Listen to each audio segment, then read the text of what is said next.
last weekend. Irving will forfeit salary for any games he misses due to his 5-day quarantine period, which will allow him to return to team activities tomorrow if he continues to test negative. He is expected to play against the Magic. So, guys, we should potentially see the big three there in Brooklyn for the first time tomorrow. What do you expect, Stephen A? I don't know what to expect, to be honest with you. I mean, first of all, it's not what we see now this weekend. It's what we're going to see in the weeks to come. James Harden has been out of shape, so he's got to get himself in shape. And Kyrie Irving has been out for whatever reason, and now he's expected to come back. So James Harden's got to get his body together. Kyrie Irving has to get his mind together.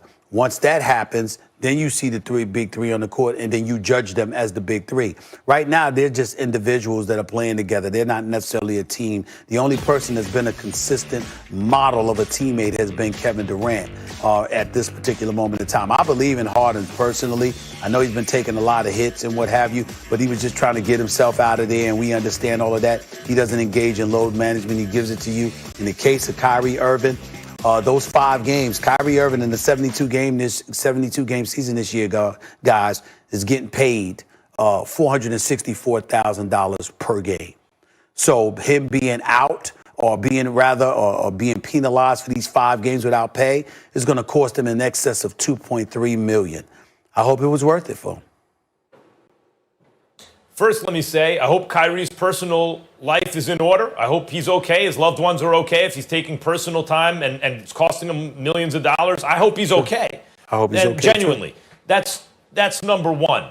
Number two, guys, if these guys can get their egos on the same page, KD, James Harden, and Kyrie can all score at every level, at an elite level, at every level, long range. Harden doesn't shoot the mid-range, but certainly they can score mid-range and in the paint.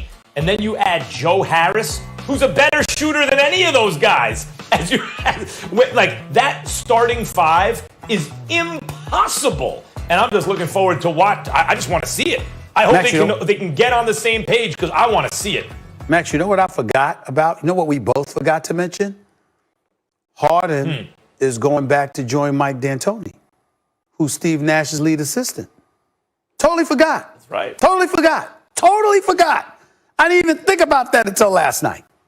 He's back with Mike D'Antoni. Interesting. Loved playing for Mike D'Antoni. They're going to score some points, Stephen A. They're going to score some points. Nobody's going to stop them from scoring. I mean, they're going to score some points. No question. They should be the number 1 offense in the NBA easily. Number 1, number 2 easily. Yeah, starting unit's got to be number 1. See? Has put the world on notice. A new stud has arrived at that wideout spot. And guess what? Even a former Dallas Cowboy like Cole Beasley has been productive for them all season long. And you never know when Devin Singletary can have a good game running the football. I just think that the Bills are a balanced team, and they find a way to keep themselves in it and make things interesting. And I think when you look at Lamar Jackson, as much as I love his running game and his wheels, because they got the number 1 rushing attack in football, because for the second consecutive year, their quarterback has run for over 1,000 yards. The problem is they have the worst passing attack in football. I don't believe in them when it comes to passing the football. I'm certainly not going to believe in them when it comes to passing the football against Buffalo. And I think as a result, it's a nail biter. But the Buffalo Bills end up squeaking out this game. It'll be a tight one. But I think it's a similar, almost identical score to Indianapolis, 27 or 28 to 24. Your logic is sound, but I'll say this. I think Lamar Jackson pulls off the upset for this reason. I never thought he had a hard time beating good teams. He beat plenty of good teams. He had a hard time winning the games he had to win when the lights were brightest. He had a choking problem. Let's be honest. He's a young player. He's getting used to the bright lights, and some players go through this. Clayton Kershaw went through it for years. He finally won the World Series. Congratulations, Clayton Kershaw. He pitched well. James Harden has gone through it for years. I see him getting better and better under pressure, but he has usually not been the same guy under pressure. Paul George is going through it now. It happens. And I thought Lamar Jackson might be one of those guys. First half of his first playoff game, disaster. Second half, much better. Still not good enough. Second playoff game the following year, much better. Still not quite good enough. It wasn't his fault, but he wasn't his normal great self. But then what happened this year? Against the same Titans, rematch from last season's playoff game. They lost to the Titans in overtime earlier in the season. Lamar Jackson, playing like Lamar Jackson, breaking off huge plays with his legs and making key passes when he needed to, got it done. He won.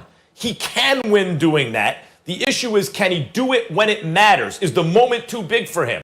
He had to get his feet wet. He's gotten used to those lights, I believe, and he didn't choke in his last playoff game. I think he can get it done. Stephen A., he needs some help. As I said earlier, Hollywood Brown, he can't be West Covina Brown. He's got to be Hollywood Brown.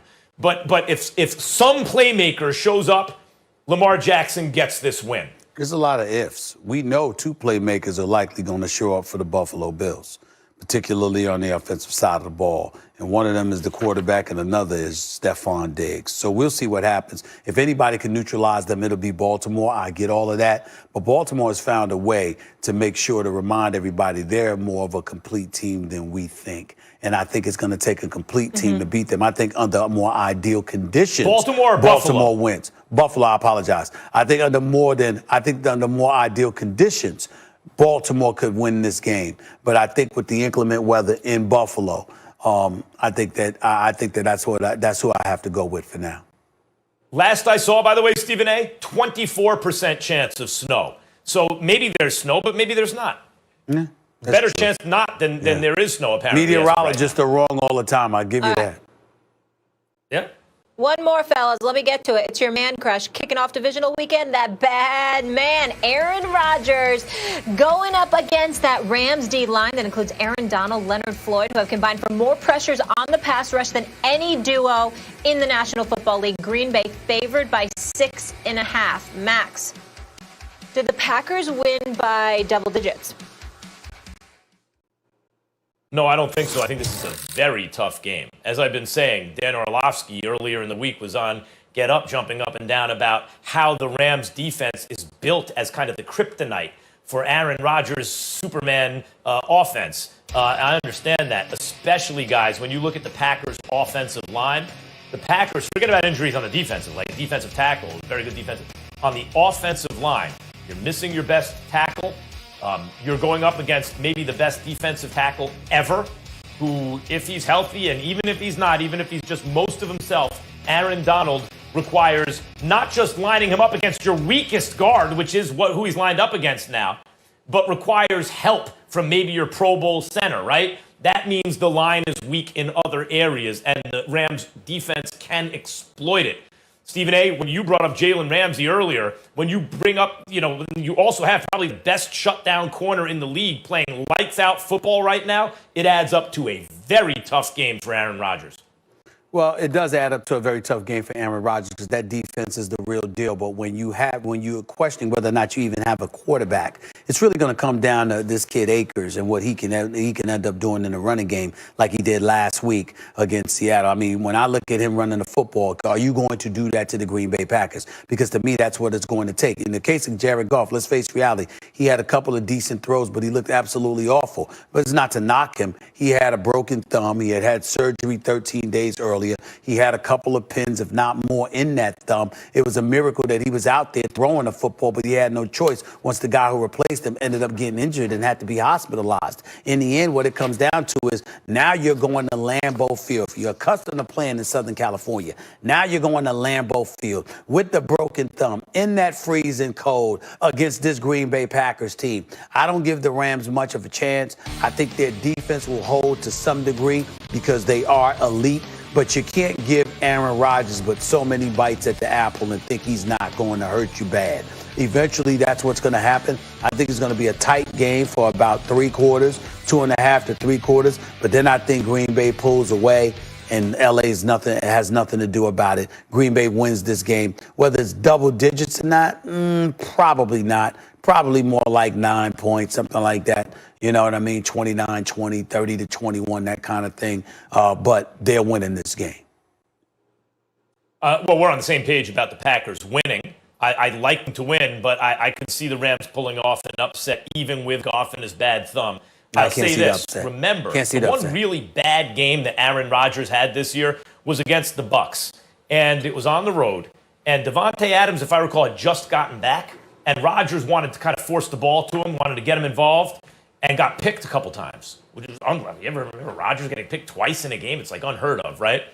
Well, Who's going to be on Devontae Adams, Stephen A? Jalen Ramsey. You got a guy where you really, like that matchup, you highlighted it earlier in the show. I don't know if it's the most critical, but it could be, and it's certainly the most interesting. You have the best shutdown guy right now in the league against Aaron Rodgers' favorite target. Does that mean Rodgers turns the ball over in a crucial moment? It's not impossible.